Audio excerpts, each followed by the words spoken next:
对，所以怎么说？就是这一期嘛，我们就继续邀请到了 Leo 和 Cloud，我们来聊，就是每一个人变得原子化，切断曾经的传统乡土社会的，然后甚至说大的家族啊，以及自我的联系。但其实过度的这种个人原子化，它肯定会导致个人走向虚无呀，或者说走向那种嗯极端物质主义，或者说拜金主义。嗯，其实对于一个人来说是非常不利的。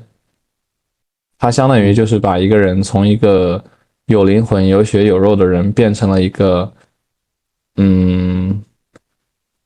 一个资本主义的工具，一个产品，一个被设计出来的 NPC。或者说变就有点成那个，像是丧尸那种状态。嗯，或者说变成就是一个生产线上面的一套流程，就是我可能本来如果是农民的话，我从头到尾我都可以那个，就是有一整套，我知道怎么种地，怎么做饭，然后渴的话我喝井水，然后如果是说需要柴火的话，我可以烧沼气，但是呢，嗯，现在好像是说通了电啊，通了水之后，好像是便利了。然后呢，你也不用去种，也不用去种地了，去外头打工，好像就要比之前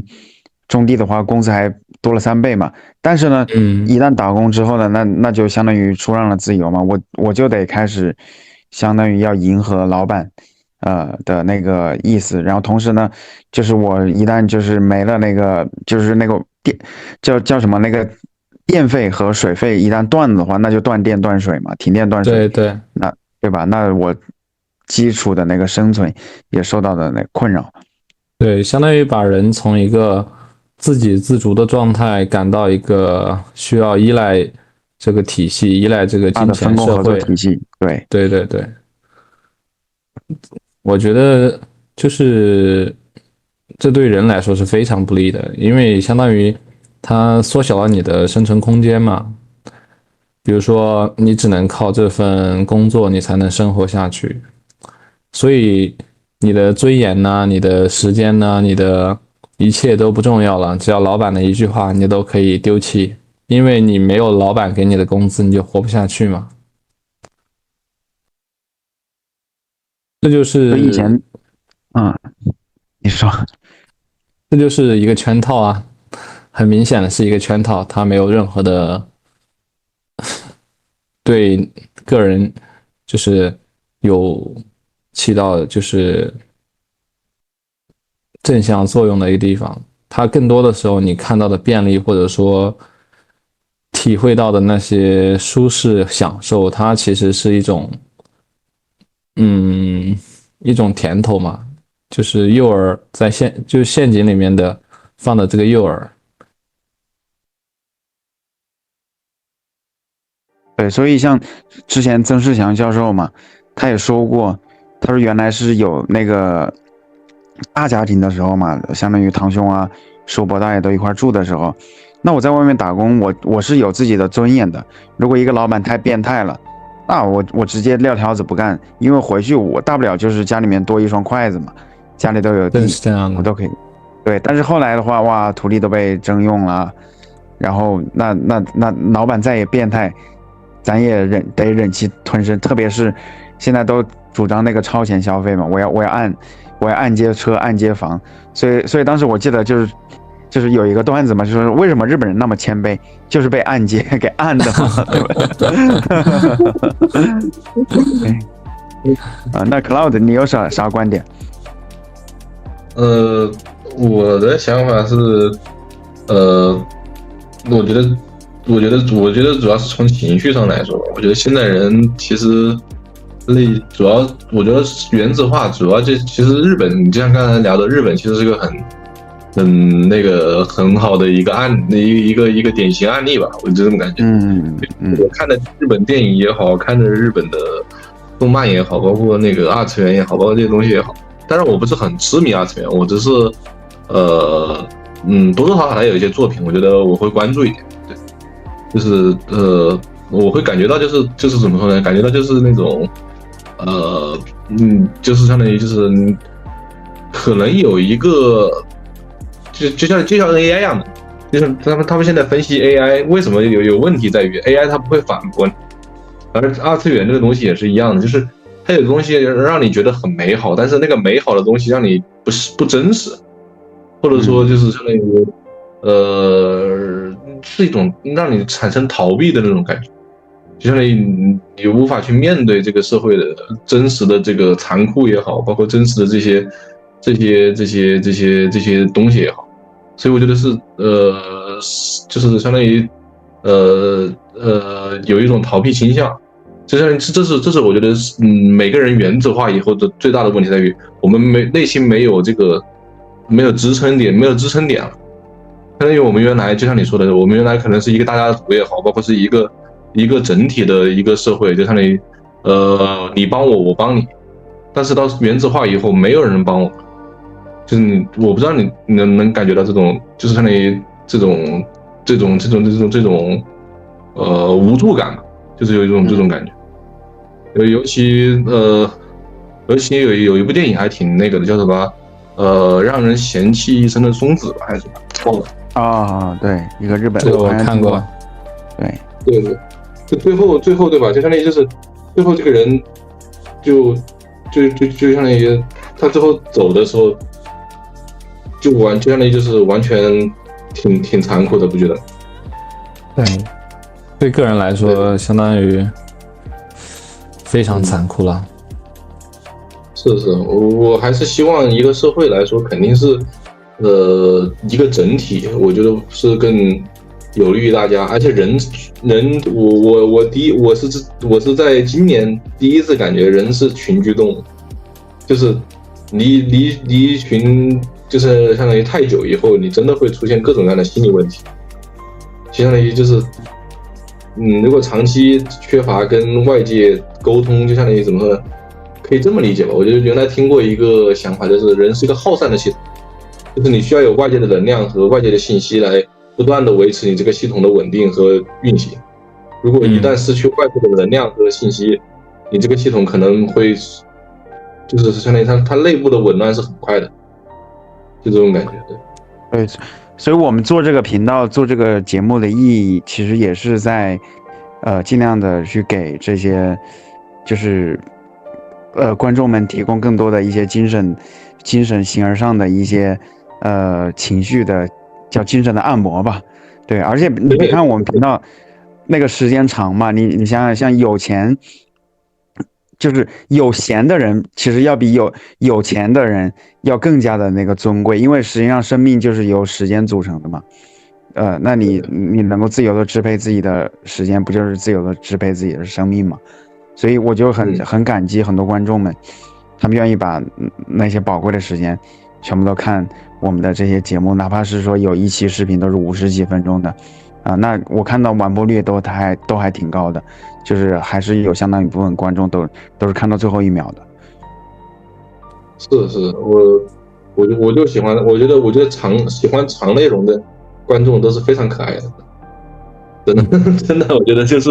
是还在当下这个短视频，就是人们的关注力被资本疯狂收割的时候，还有闲情雅致来观看和听，就是追踪这种长视频的内容，我觉得都是很可爱的。至少他们都是对生活比较用心的人，或者说对自己的时间比较珍视的人，因为其实那种零碎的时间，它没有办法让一个人真正的收获太多，它更多的是在把你的注意力从一个点迁移到另外一个点，然后把你的时间白白浪费掉。是。然后我就在想到他这个就是他这个社会原子化嘛，但是另外一方面来讲的话，他就是你说你一个大的家族嘛。他其实有时候他也是那个人际关系也是挺复杂的。那如果是说那种就是相当于他那个组长啊，他有好的表率，那当然是其实是最好的。像那种他把整体的那些氛围也弄得很好，而且他也照顾叔伯子侄，那是最好的状态。可是呢，就是一般情况下，很多那些大家族他的那个人际关系，包括在国外哈，其实也是都是一样的。你别看他之前像什么意林啊，或者是那个叫什么读者文摘呀、它里面把西方描述的跟天堂一般。哎呀，我这西方人都是真善不是真善忍，是真善美，真善美啊，然后都很好啊。然后可是你要真的来了之后，你真的跟那些白人，你跟他熟了之后，你发现其实跟中国人一模一样，他婆媳关系啊，他那什么邻里关系啊、八卦呀、嚼舌根呀，那跟中国人一模一样的，就是人性是一样的，对，是一样的，对，是。我记得那个就是不是就是有时候，比如有时候我爸跟我妈吵架嘛，像我有印度同学，说他爸妈他爸有时候就是一脾气来了就开始骂他妈，然后而且他俩又不离婚，然后我觉得这一直是我心里面的一个耻辱。所以我不敢跟别人说，我就专门跟你说，圣诞节那天，我爸直接发酒疯，然后跑了，然后我跟他说，其实我发现其实你不管中国人、印度人、欧洲人，都好类似。我爸有时候吵架的时候，他吵嗨了，他说他要拿刀子把我妈妈的头从肩膀上下下来，把你的头从你肩膀上给下下来。哎呀，是。尤其我是觉得尤其我父母很早就离异了。其实我小时候3年级的时候，我父母就离异了。当时他们吵架吵得也挺凶的，就是人和人就是有一种有的时候的冲突是不可调和的，就这种感觉。对，就是尤其一个大家族里面，其实更复杂关系。你像什么3婶4叔伯，还有包括各种，我每次回我该叫这个叔，叫那个叔，叫这个爷那个爹，然后当时我就是有的时候会觉得也挺那个的，相当于就是我也觉得那个就是这种感觉有点怪怪的，但我整体我觉得它可以维持一个相应的氛围是 OK 的。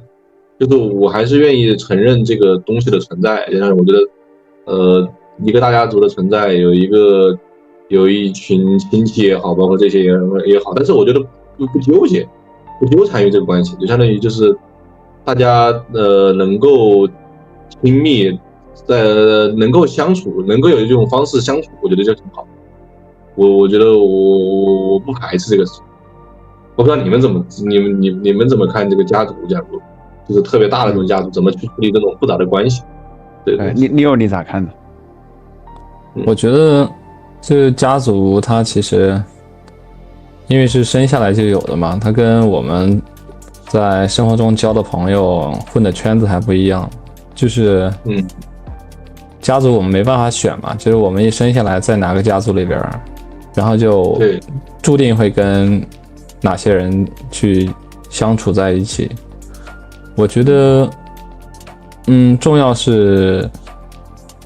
人与人之间要有一些边界感嘛。如果有的家族他的那种规训，或者说对个人的这种约束它非常强，甚至侵犯到个人的这种权利，我觉得那就非常的不好，应该就是远离一些。但如果就是比较融洽的在一些方面去相处，我觉得完全没问题。这是一个就是看这个家族他对个人的一些权利是否尊重吧。我觉得一个有爱的家族他应该是非常尊重个人的，而且他是会考虑到你的一些比较重要的个人隐私，或者说是个人选择的一些权利的。不会说是像那种很多我们在社会新闻当中看到的那种因为家族关系导致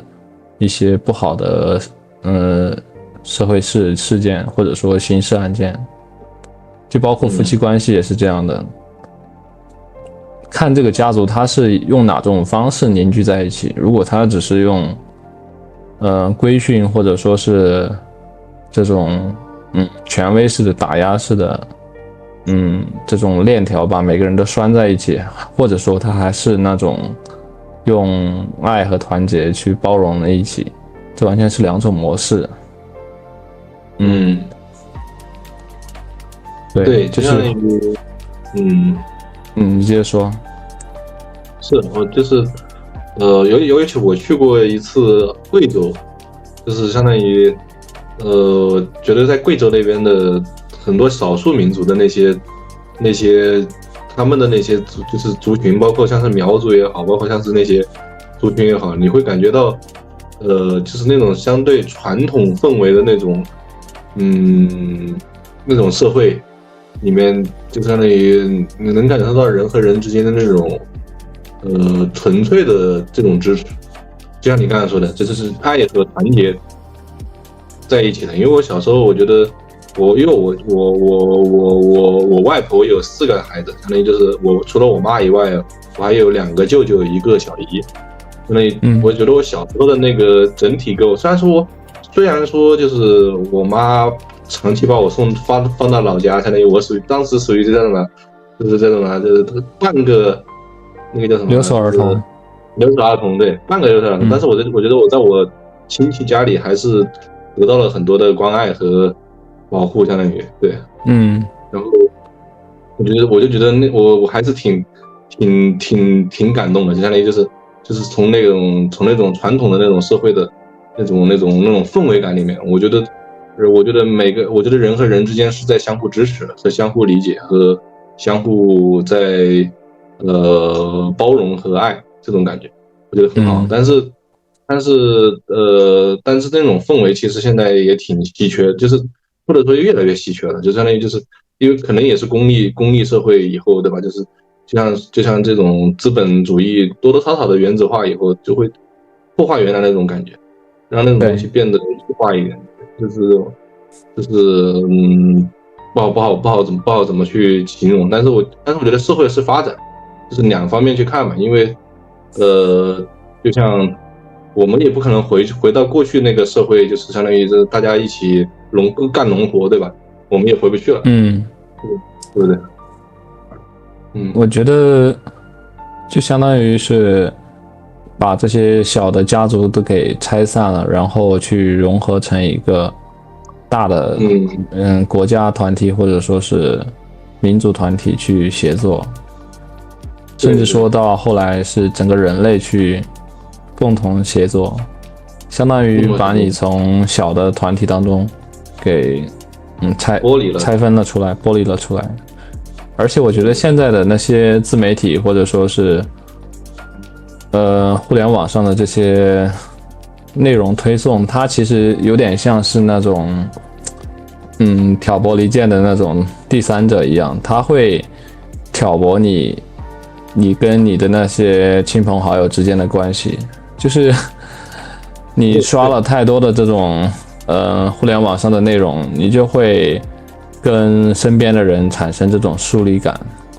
你会在你想要说话或者行动的时候产生一些犹豫或者考虑，对，潜意识你会觉得这样做妥不妥呀，会不会造成一些不好的影响，你没办法像以前那么就是纯真的去跟一个人交往，你会有更多的顾虑。其实怎么说呢，这是非常没必要的，他把每个人都给弄得非常的独立个体化，使每个人的精神都非常的受困，我觉得是不好的。是，其实像这种原子化的这种现象，在欧洲这边也是有普遍存在。我有次在街上头，因为我看到就之前凯文他不是太傻天书里面说如果你戴那种就是特别夸张的那种帽子出门，就是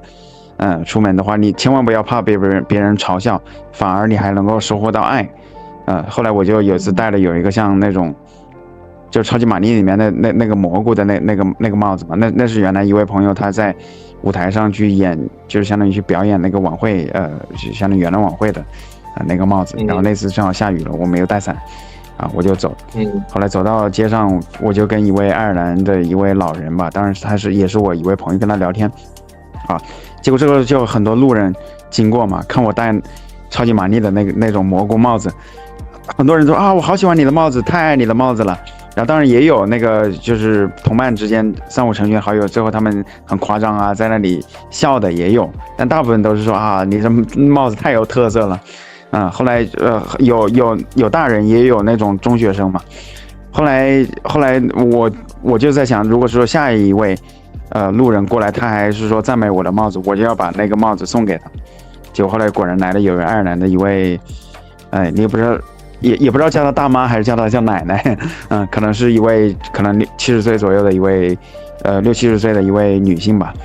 然后后来我把帽子送给他，后来他陪我在那边聊了20分钟，反正就是不断的说，哎呀，现在爱尔兰世风日下了，今非昔比了，以前年轻人都到街上头来，现在年轻人都不知道跑哪儿去了，估计都是宅在家里面看电脑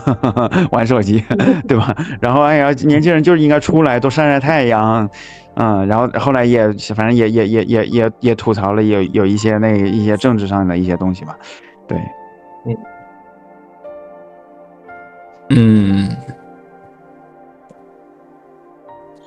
就是我也感觉就是我老板也这么说，我老板是法国人嘛，就是他也说现在欧洲人都有点不太出来，就是相当于都窝在家里。然后包括我去南非，当时问当地的那个就是司机，对吧？他说现在的南非的年轻人也都在玩电子游戏，好多也都不太出门，就好像大家都在，就大家好像现在都统一的，可能都因为在网络吧，使用网络多多少少现在都有点大家都在线上，就是不太喜欢到线下活动的。但我不知道，就是对。你说，就是我觉得这个变化就是在疫情那2、3年之后尤为明显，就是尤为明显的。因为疫情它其实因为持续时间比较长嘛，它的这种居家政策，它就是人们养成了一种习惯了。因为一个习惯基本上就是1个月就可以形成嘛。感觉疫情之后，大家对互联网、对居家生活更加的依赖了。我疫情那几年的全球的碳排放倒是减少了很多哈，都在家里面都不开车出去通勤。对，而且就是而且你看现在的小朋友就是那些小学生，他们基本上都很少有看过一集完整的动画片。因为不都是时间碎片化嘛，都是短视频兴起，它都是可能某一个博主他第2次创作、第3次创作，就是几十秒把1集的故事给讲完的。对，这个都对，他们现在流行的动画片都是那种像短视频一样的那种作品，几十秒、1分钟就讲完一个故事，然后就是下一个故事，我觉得节奏特别快。那这样对，没错，你先说。没有，就是我主要我观察我一个同事是他是刚毕业，20多岁吧，然后我当时跟他在那个寝室里，对吧？哇，我这简直受不了，他3个小时刷了，就是他的那个，因为他是外放嘛，他直接外放，他那个速度简直，我天呐，就是相当于就是真的就是跟你在听饶舌，你知道吗？就是他听那个短视频的那个声音在饶舌，我就感觉在听饶舌，在听 rap， 就是这个语速已经10倍速，我感觉就是那种状态，我觉得很恐怖，真的。那这样子，他对大脑的那个信息处理能力会有什么样的影响呢？我可以这么理解吧，就是相当于你脑子肯定会过皮啊，相当于你对吧？你疲劳嘛，你肯定会过度疲劳啊。因为相当于你的信息密度太高了，你在一段时间内，当然除非他不处理，就是我只是听个响，我不处理，那他的脑子不是废了吗？如果长期他这样养成习惯以后，就是也不好，我觉得。就是我感觉，但是如果真的你以这种信息密度，相当于10倍速的信息密度在这每天在这样的话，就像你的大脑一直在工作，而且以高频的速率在工作，你觉得你大脑不会疲劳？我觉得大脑平衡不会。对，我觉得疲劳可能是它影响最小的一个，我觉得影响更大的应该是。它这种就是高刷新的这种，就是快速的这种快进快出，对，这种快进快出，它其实是阻断了这些视频接收者的他的思维过程嘛，就相当于以前你遇到一个诈骗的人，他会用一些话术，把你忽悠的晕头转向一样，你懂吧？就是他语速很快，然后他会用不同的切换来，就是类似于催眠一样的手段，它会打断你的思维过程，然后在你思维受阻的时候，给你塞入一些他想要植入你大脑的一些想法。就是如果你长期处于这种高刷新度的这种视频或者信息推送下，其实你就类似于处在一个被催眠的状态，你的大脑其实没有经过思考就接受了大量的信息输入，而这些信息输入因为它没有接受过你的思考，但它其实是被算法精心算计过的，所以它其实是把你的大脑相当于你大脑被它侵犯了，你懂吧？对，就导致的结果就是你做出来的事儿，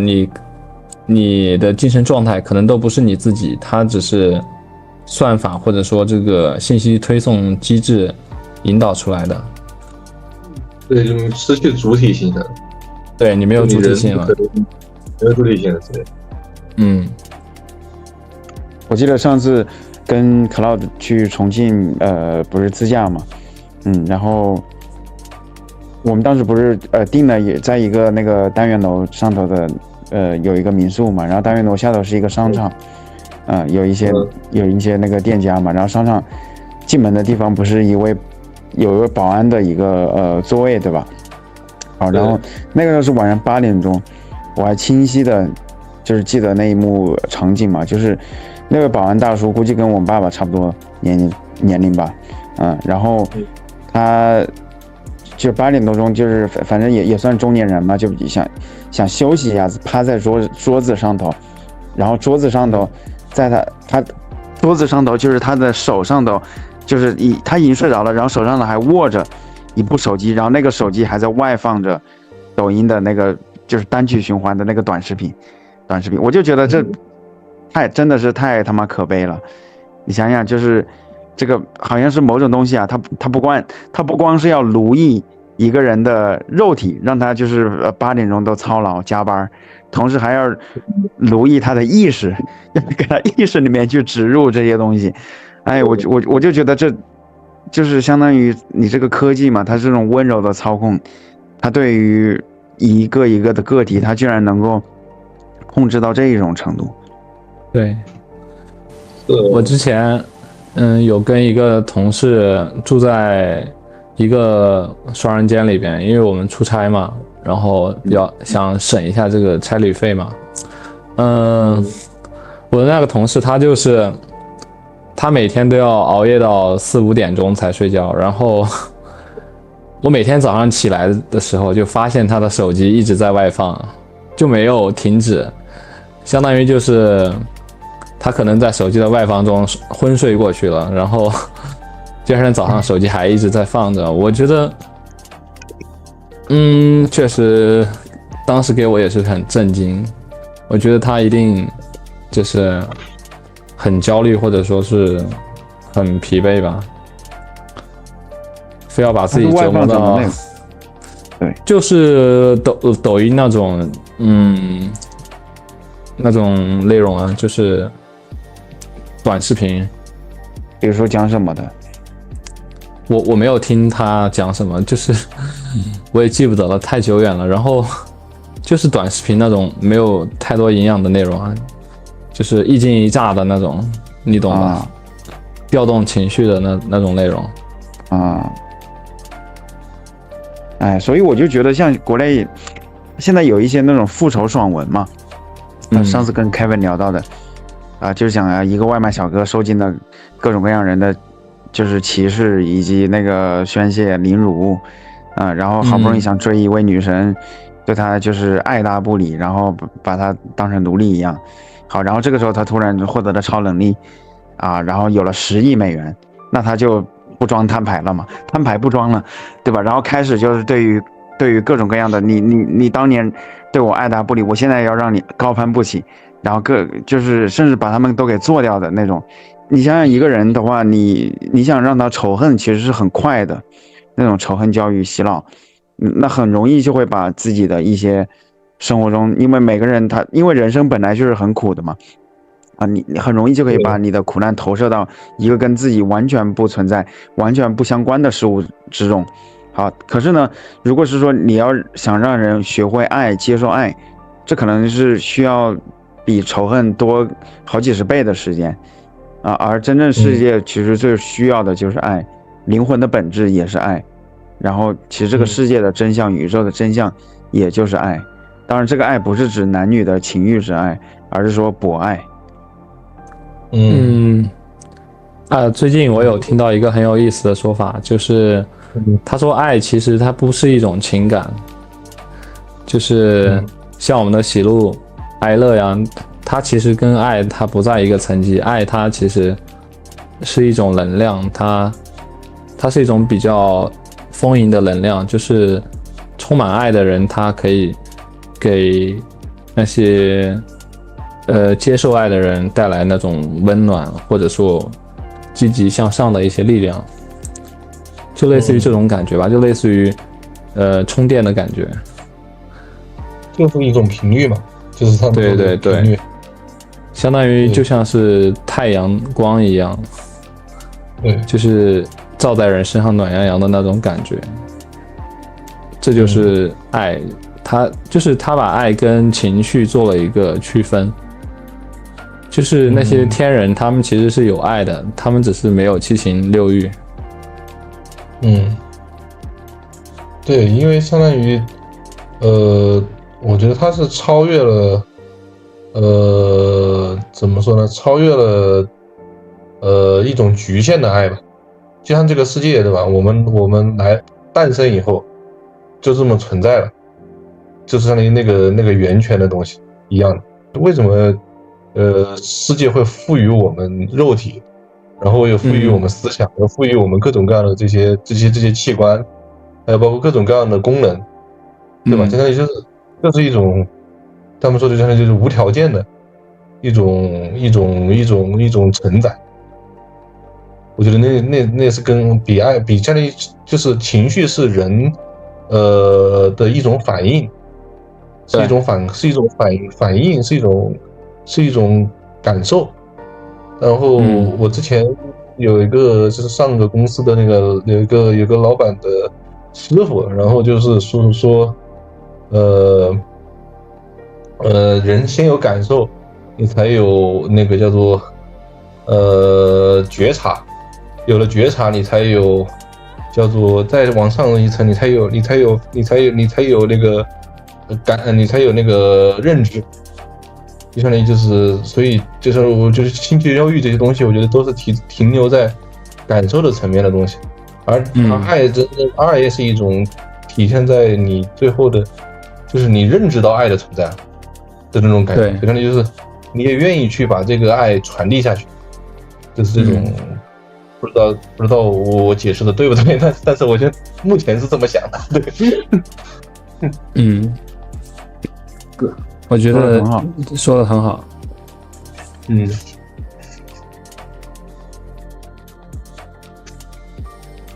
突然就静默了。这个没有，我就因为我刚刚还在看，就是你写的这个提纲嘛，就是总之呢，就是说，因为我们人生的话，它是既分为这个外部的社会分工与协作我们得那个相当于要养家糊口然后同时呢，又得有这个内部的自我能量的闭环如果只有是说外部的这个游戏嘛，那人就是肉体电池了。如果只有内部的游戏呢，就是反正就类似于孔子所说的那个学而不思则罔，思而不学则殆，有点那种就是得两条腿走路得平衡。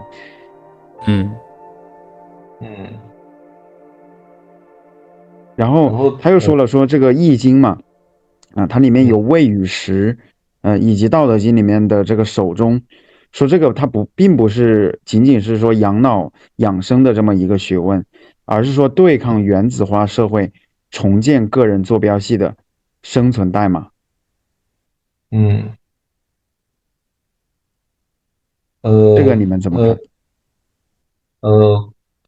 就是我是今年才真正意义上的买了一部易经，然后看了一下易经，就是然后听了就是一个讲易经的人，就是也是这么讲，曾仕强吗？曾仕强教授吗？不是讲，不是，就是他说易经不是一种学问，就是它不是那个知识，它不是你记在脑子里的东西。它更多算是一种就是你要演算，你知道吗？相当于就是它是一条算法，会给了你各种卦给你，对吧？你得拿这个卦去算，但是他说你在算的过程中，你才能去体会易经的智慧，就相当于这个东西你在用的过程中，你才能知道怎么去真正意义上的就是去融会贯通到你的生命里去。相当于就是这种感觉，相当于他还教了一个算命，就是你可以就是算卦的那个方式。然后他大概就是他叫意念，通过意念来算，相当于就是他好像是因为易经一般是有上面一个卦，下面一个卦，对吧？就它是上面是乾坤艮震什么那个我不记得。离什么的那些，然后下面也有一个，相当于就是它一共2个卦组成一个整个的那个卦象，然后它反正一个方式可以让你去算，但是我算了一次，然后给我的想法又不太一样，相当于我拿它的那个解法去解，但是不太能解得懂是什么意思，因为我发现，但是我觉得这个东西很玄的点在于什么呢？就是不在于它准不准，而在于心态的变化。就是你看到这个卦象，就比方说就像你人生，其实跟人生一样的感觉，就是我现在是经历一个非常差的低谷，我现在非常糟，但是你怎么去看这个事情？就像你看到这个卦，就是相当于那个卦里面有个坎卦，就是非常坎，但你怎么去看这个事情？然后他又讲了一个事情，就是就像你刚才讲的这个，就是我在打仗前我会去算，假如这个将军算出来他要算出来一个卦特别凶，就是基本上就是九死一生那种。你说他遇到这个卦以后，他是真的就死了吗？不一定。就你明白吧？就是最后这个教授他告诉我的一点就是，你最后不管算到什么卦，你最后你的心都是平静的。就是其实算到最后，就是你发现你不在卦里边，就是你跳出卦的那个东西了，就相当于就最后就相当于就怎么说不好听的是，它可以通过各种方式、各种卦象去拉扯你的心，但是拉到最后你不动了，就像那个佛教说的，相当于就是你能够非常稳定、非常稳的那个状态。对，然后我拉扯的有点远了，就是回到那个就是刚才说的那个点上来说。对，那你们有什么要补充的吗？我觉得你对这个怎么看的？我觉得就是 Cloud 对易经的这个分析，我觉得非常的有深度。就是其实算卦它就是把我们通过我们算卦、解卦、读卦的过程，就是让我们的心灵意识拉扯到一个非常抽离的状态，或者说一个脱离了七情六欲这种反应的这种低级状态。就是你能在解卦的过程中，你能体会到，更高级的，或者说更加高层次的这种，认知。其实易经八卦这类东西，它其实就是对我们这个万千世界做的一个抽象嘛，就是它相当于是一个分类的学问，它把世界的所有现象，不管是人事儿还是自然现象，它都分门别类的去总结到它的不同的卦象里边，然后他找到了这些卦象之间的一些联系，然后你通过去算卦解卦，其实你就能够看到一个对我们世界的一个更大的这种图景，你的视野或者说你的层次就会提升。就是如果你算卦之后，你的情绪波动非常大，其实这个卦它对你来说其实是有害的。对，因为你的算卦，它其实如果引起了你的就是内心较大的波动，它其实会改变你的行为，也就是改变了你的命运。是，对，就是真正的算卦，其实你算到最后就是非常平静的，它不会引起你太大的情绪波动的。如果你情绪波动很大，那我建议还是不要算卦。就是可能你需要学习的是这些卦象之间的理解，然后把自己提升到一个更好的心态下，你再去算卦。对的，有很多人算卦，他就是非常功利性的嘛。他比如说求财啊，或者说求姻缘啊，其实我觉得这都是不应该用来算卦的。嗯，其实有点像什么啊，就是我觉得算卦、解卦，还有包括这个过程，就像于它是在修内功的过程。啊，就是我觉得对对有点像是这种，就是可以这么理解，就像那《天龙八部》里面的那个什么叫做那个什么西夏皇宫一样的，对吧？你这个内功不到，你去看那些高深莫测的那些武功上的那些图，对吧？就是你看到那些卦，对吧？如果你要去你要去念，强行去念，你只会走火入魔。对对就是相当于说，就是相当于就是你被那个卦象给迷进去了。对对，对对对，我觉得这个比就是喻非常形象，解释的是很好了。对的对的，开然后不不那个，看你怎么看？看，我觉得其实它那个每个卦象就是相当于一件事物它变换的规律嘛，就是所有的那个环境，那个周易，它跟周朝没有关系，它是指周围的环境，或者说你要去旅行啊，你要去比如说去参加一个工作呀，或者是一段人际关系，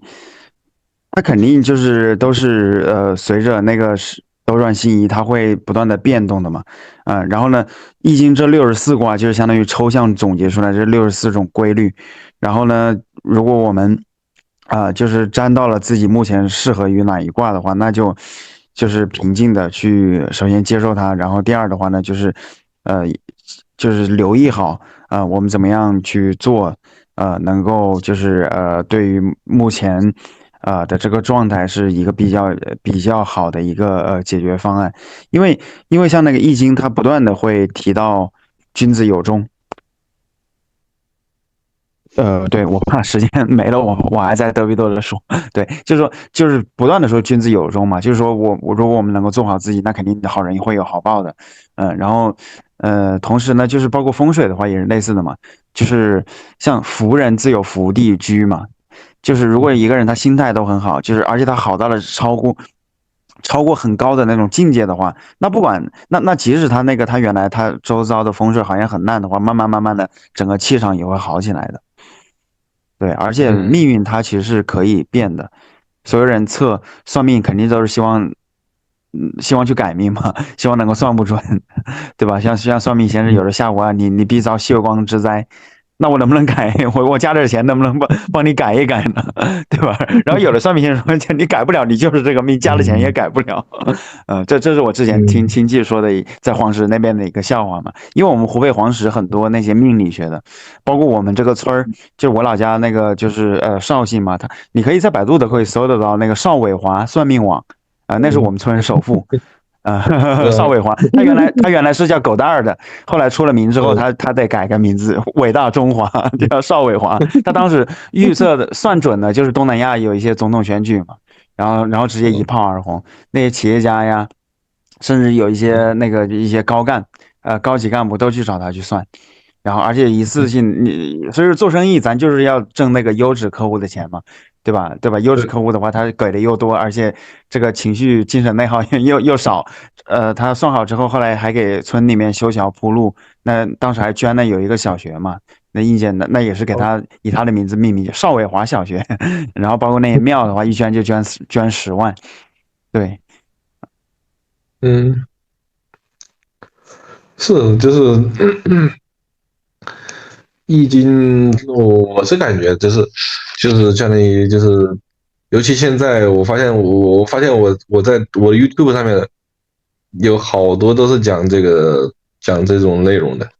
相当于就是讲紫微斗数，讲什么那个这些黄极什么，经世，对对，黄金金饰，对，反正对，讲高这些内容。岛易断，对对是，但我反正我是保持一个相当于就是我觉得开放，有一对我是开放的心态去接受吧，就相当于就是也不是完全那个，就相当于属于叫做就是我觉得是当个参考的信息，现在我觉得挺好的点在于，就因为我觉得他肯定是有一套算法在里面，然后而且他也结合了很多的这些八卦也好，包括像是易经也好，包括易理也好，还有包括道德经里的一点点那些东西也好，我觉得就是都会它都会有相当在里面，但是我觉得如果功利来说的话，它一定有不准的。它一定有准的，就相当于就是人们只会记得它准的时候，你知道吗？就是你会发现大师都是如此，就是他只要有一次，就像你包括博主也是这个东西，就是人们只会记得他发挥最牛逼的那一次，就是那一次是他最让人有留下深刻印象的，并不会记得他无数次中间可能不准，可能你可以觉得他是个骗子，甚至觉得他是骗子这种情况，但是他只要有一次准了，他有了这个影响力以后，其实都是如此的，对，就是我反而觉得，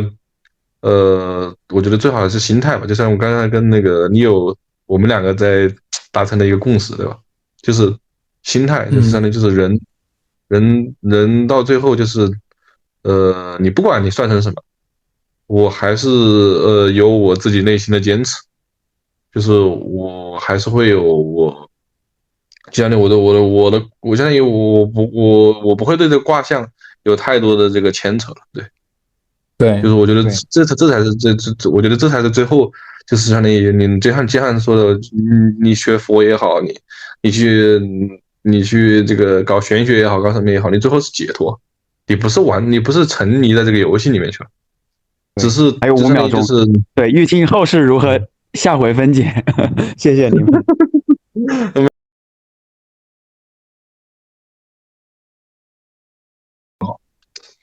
感觉没关系啊，后期我们好的视频都是剪出来的，你放是心，就不要有任何压力。后面我最后发出去的都是精华，我前面还有那个就是跟 Leo 他们有大概还有20个小时的这个录音我还没有剪，然后有的时候是聊的比较放飞自我的，对嗯是对，节奏感还然后是不错的，有什么？节奏的还是不错的，就是我们三个人的那个聊天的感觉，就是我觉得还是挺好的。对，对，它氛围还是其实有两种模式，对你可以把它那个就记得把话筒，对吧？是哦，对准话筒，不然我知道听到会对，两种模式嘛。第一种的话是就是自然而然的聊，然后聊着聊着进入的那种状态嘛，然后慢慢有时候可能就是有一些高冷的话题，你可能就感觉接通了天地宇宙的那种高维意识嘛，然后通过你的嘴，然后就是那个相当于是天使借用你的嘴，就这么说出来了，甚至说平常时根本就很少有机会能够听到这样子的话啊，这是第一种，但是呢，呃。毕竟像这种状态，它不像，就是它不是那种可以重复，呃，它是可遇不可求的嘛，然后，而作为一个那个自媒体的博主的话，你得那个定时定量的要有那个固定的内容产出，所以对，就是如果说每一次都会是就是这样子的状态的话，那可能我对于他那个选题不是特别好把控。然后第二的话呢，就是因为观众他是通过那个有一些出体啊、意识啊、灵性啊这些话题吸引进来的，所以他们可能对于在这之外的一些话题，哪怕它的本身质量很高，但是它这个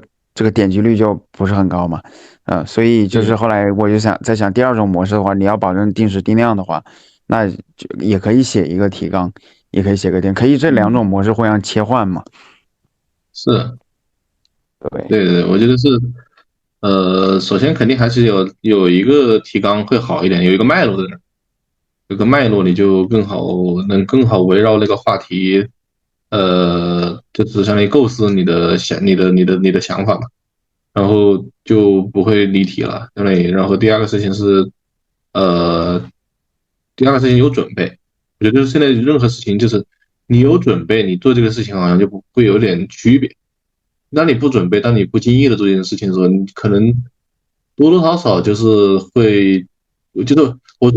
虽然我是一个很喜欢那个就是临场发挥的人，但是我现在慢慢发现临场发挥有的时候真的就是就经常会可能就每次就是人的心态会就相当于就是你做不好的时候你自己有压力，然后你有临场发压力的时候你挥是那种，如果你就你如果你之前已经练习了10000次了，然后那行云流水嘛，这个信手拈来就可以临场发挥。但如果是我之前只练习了2次，那就有时候就不一定会是那种最完美的状态。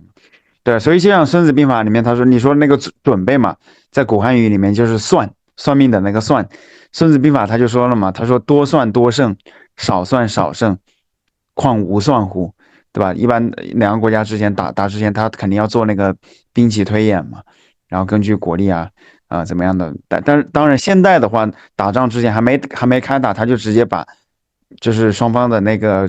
军力啊、兵力啊丢到那个 AI 模型里面打，就是大型的那个3D 那种就是真人的战争游戏里面去给他推演一番。如果是说判断那个胜率不高的话，那一开始他就不会打，他会通过外交的手段嘛，该低头低头，该认怂认怂，对吧？所以就是我不跟你下棋，那肯定就永远不会输嘛，那就立于不败之地了。喂就喂，我能听到，就是其实你们说的这种一个是有明确提纲的做这种专题节目，然后内容也非常的有目的性，或者说专业化，还有一种就是嗯随性发挥，然后模糊的去做这种扩散，或者展现个人的这种想象力或者创意想法的这种，它其实是它是两个赛道，你懂嗯吧？就是不是说哪个好哪个不好，就是它是两个赛道，它都可以去做选择。我觉得如果是个人的账号，其实没必要去做那种专业性的，就是去明确一个方向去做，这样会让你自己感觉像做账号就跟上班没有任何区别。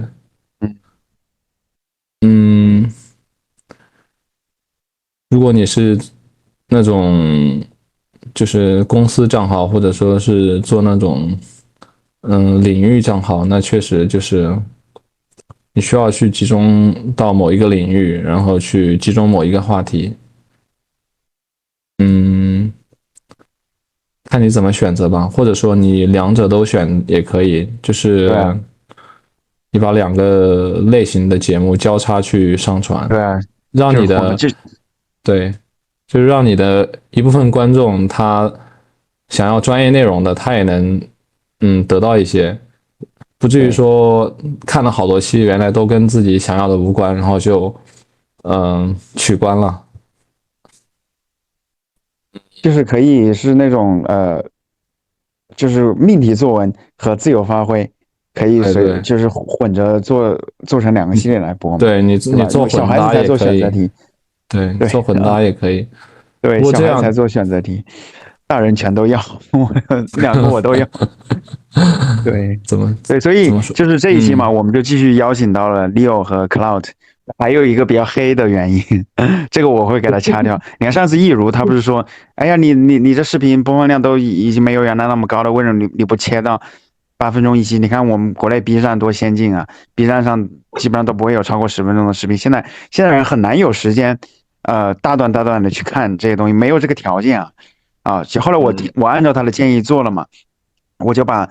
基本上视频原来是50分钟平均一期，然后现在是20分钟平均一期。结果虽然总的那个播放量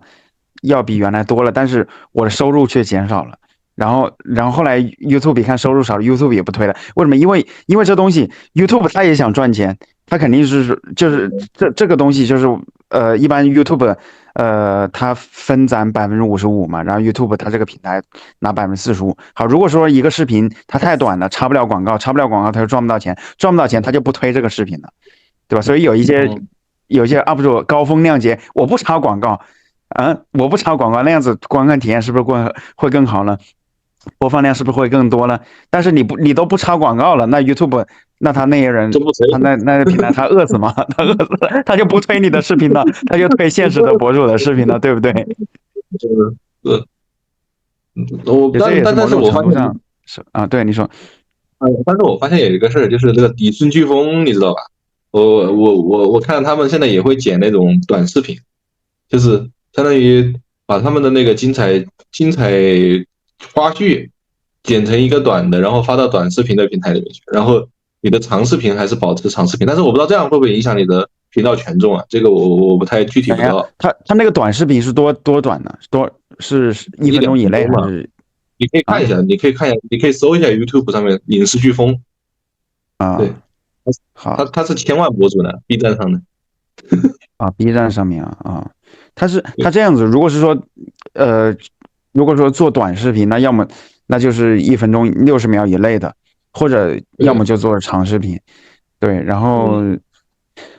当然这是一个题外话嘛。最近关注的那个台湾的，我觉得台湾的频道其实不错的，真的，我觉得 YouTube 里面我还挺喜欢台湾人，就是它里面有一个人讲，就是叫做就是人，哎完了，突然一下子断头了，怎么样？这种感觉。没事。我先经常有，就是想法突然之间啪嚓一下没了，就是也许你大脑内存可能是内存的那个信息的调取吧，然后可能是被其他的东西淹没了。想到了再说吧。对，再说吧。好，非常感谢啊！剩下的章节呢，我们会在下周更新，请订阅支持一下吧，让我们幸福喜悦吧。